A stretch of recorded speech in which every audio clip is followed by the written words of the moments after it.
Terima kasih sebelumnya sudah datang ke ruangan BK. Saya menghargai keberanian kamu untuk cerita. Boleh saya tahu apa yang membuat kamu merasa perlu datang ke sini? Sebenarnya aku bingung, Bu. Aku tuh ngerasa hidup aku tuh selalu diatur sama orang-orang, baik itu orang tua, guru, maupun teman-teman aku. Nah, dari sana tuh aku suka mikir, aku ini sebenarnya ingin apa sih, pengen jadi apa sih hidup ini. Jadi kamu merasa kehilangan arah juga? Seperti itu kalau wajar, apalagi di usia kamu yang mungkin banyak pikiran gitu. Kalau kamu bayangkan dunia yang idealis, tanpa tekanan dari siapapun, kamu jadi seperti apa?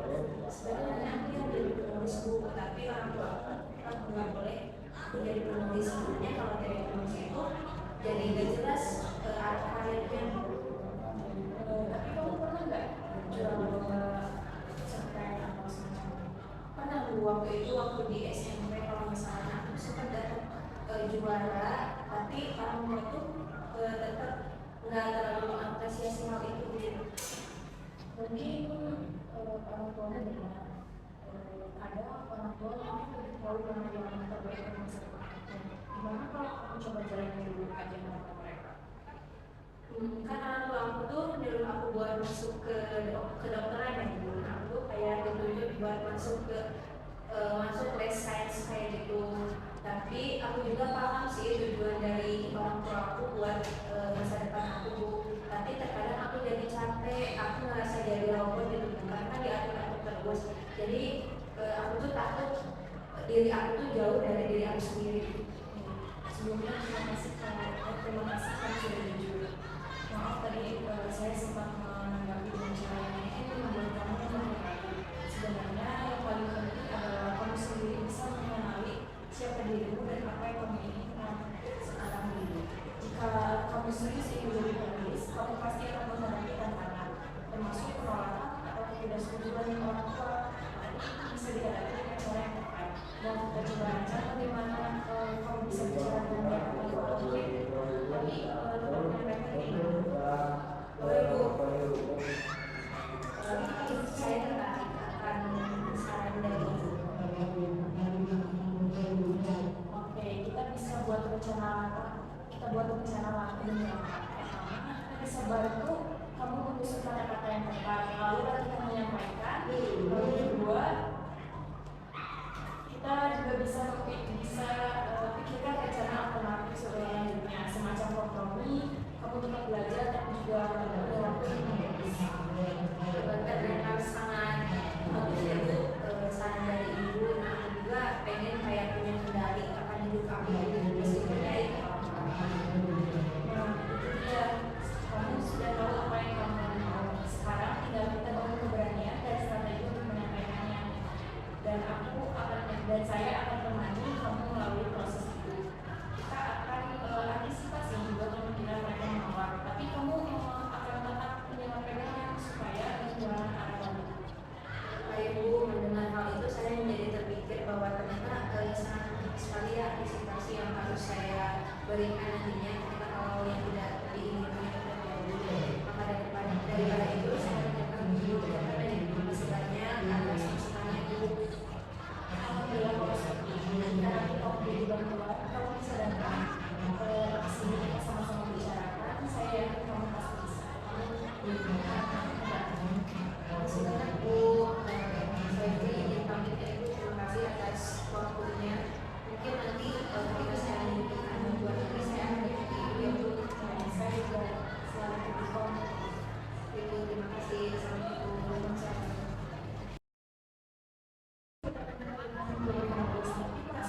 Tidak didukung dan malah diarahkan ke hal yang tidak kamu sukai. Kalau boleh jujur, bagaimana perasaan kamu saat itu?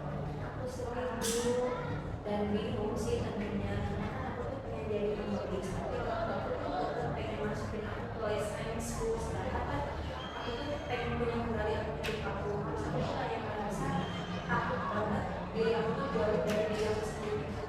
Kalau kamu membayangkan bisa bicara langsung dengan orang sekarang, apa yang kamu katakan kepada mereka? Mungkin aku akan bilang kayak gini Bu, maaf Pak, aku tuh capek, aku tuh pengen punya kendali atas diri aku sendiri, aku tuh pengen jadi penulis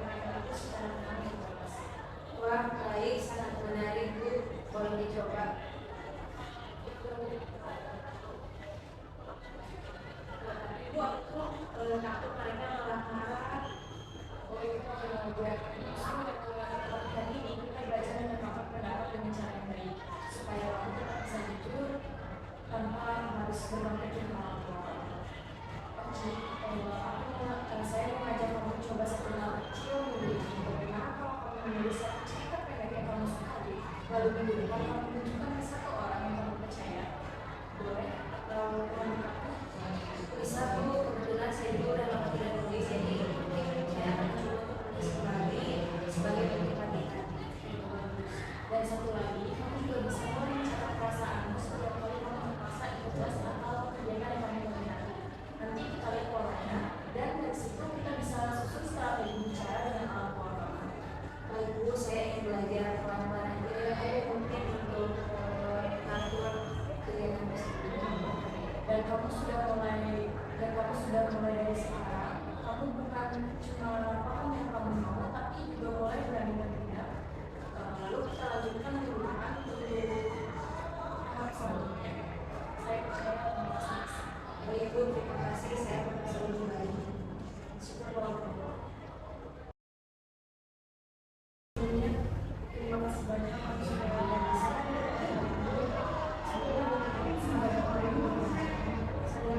Saya mau Bu, karena saya tuh kayak sering banget memenuhi kemauan orang lain. Kemudian saya itu terlalu fokus sama keinginan orang tua, apalagi sampai saya itu lebih mengorbankan kemauan diri saya sendiri untuk kemauan orang lain. Itu pasti banyak hal yang sebenarnya kamu sukai. Mungkin saya sangat menyukai ketika saya sedang menulis Bu. Saat menulis diapresiasi. Yang merasa senang, merasa dihargai, tapi kan sekarang tuh saya lebih suka menarik diri karena saya tuh merasa enggak terlalu bebas. Kalau kamu menulis orang lain, biasanya kamu ngomong apa tadi sendiri? Ya aku kayak bilang, kenapa sih saya harus menulis sama orang lain? Saya itu pasti tapi kalau saya tidak menulis, saya pasti akan mengecewakan orang lain. Menurut kamu itu lebih mendorong atau justru membebani kamu? Ya lebih beban itu saya merasa diri saya itu kayak bukan milik saya. Kamu sudah sadar akan itu, dan itulah langkah awal yang sangat penting bagi kamu. Coba bayangkan kamu punya dua pilihan, ikut les